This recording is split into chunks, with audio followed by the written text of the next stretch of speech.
కబడ్డీ అభిమానులకు ఇది శుభవార్త. ప్రో కబడ్డీ లీగ్ 12వ సీజన్ నేటి నుంచి ప్రారంభం కాబోతుంది. తొలి మ్యాచ్ లో తెలుగు టైటన్స్ జట్టు తమిళ్ తైవాలైస్ పోటీ పడనున్నాయి. ఇక రెండో మ్యాచ్ లో బెంగళూరు బుల్స్ పునేరు పల్టాన్ తో తలపడనుంది. ఇక 7 ఏళ్ల తర్వాత ఈ టోర్నీ విశాఖపట్నంలో జరగటం విశేషం. ఈ సీజన్ లో తెలుగు టైటన్స్ గట్టి పోటీ ఇస్తుందని కెప్టెన్ విజయ్ మాలిక్ ధీమా వ్యక్తం చేశాడు. ఈ సీజన్ లో కొన్ని కొత్త నియమాలను ప్రవేశపెట్టారు. మ్యాచ్ గెలిచిన జట్టుకు 2 పాయింట్లు లభిస్తాయి. ఓడిన జట్టుకు పాయింట్లు ఉండవు. ఇక మ్యాచ్ టైం అయితే విజేతను నిర్ణయించడానికి 5 రైడ్ల షూటౌట్ రౌండ్ ఉంటుంది. ఇక ఆ తర్వాత కూడా టైం అయితే గోల్డెన్ రైడ్ ద్వారా విజేతను నిర్ణయిస్తారు.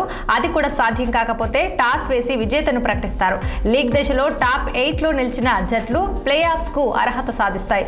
మొత్తం లీగ్ దశలో 108 మ్యాచ్లు జరుగుతాయి. ప్రతి జట్టు 18 మ్యాచ్లు ఆడాల్సి ఉంటుంది.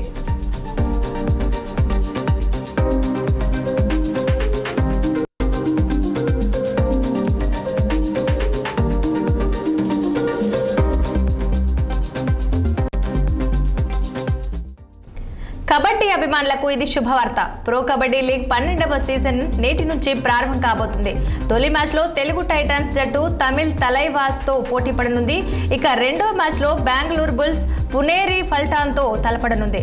ఇక 7 ఏళ్ల తర్వాత ఈ టోర్నీ విశాఖపట్నంలో జరగటం విశేషం. ఈ సీజన్ లో తెలుగు టైటన్స్ గట్టి పోటీ ఇస్తుందని కెప్టెన్ విజయ్ మాలిక్ ధీమా వ్యక్తం చేశాడు. ఇక ఈ సీజన్ లో కొన్ని కొత్త నియమాలను ప్రవేశపెట్టారు. మ్యాచ్ గెలిచిన జట్టుకు 2 పాయింట్లు లభిస్తాయి. ఓడిన జట్టుకు పాయింట్లు ఉండవు. ఇక మ్యాచ్ టైం అయితే విజేతను నిర్ణయించడానికి 5 రైడ్ల షూటౌట్ రౌండ్ ఉంటుంది. ఇక ఆ తర్వాత కూడా టైం అయితే టై అయితే గోల్డెన్ రైడ్ ద్వారా విజేతను నిర్ణయిస్తారు. అది కూడా సాధ్యం కాకపోతే టాస్ వేసి విజేతను ప్రకటిస్తారు.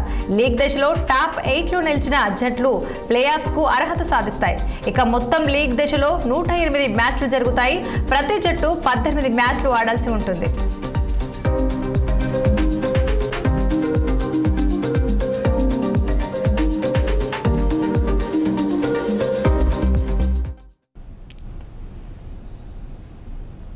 పెద్దపల్లి జిల్లాలో గణపతి నవరాత్రి ఉత్సవాలు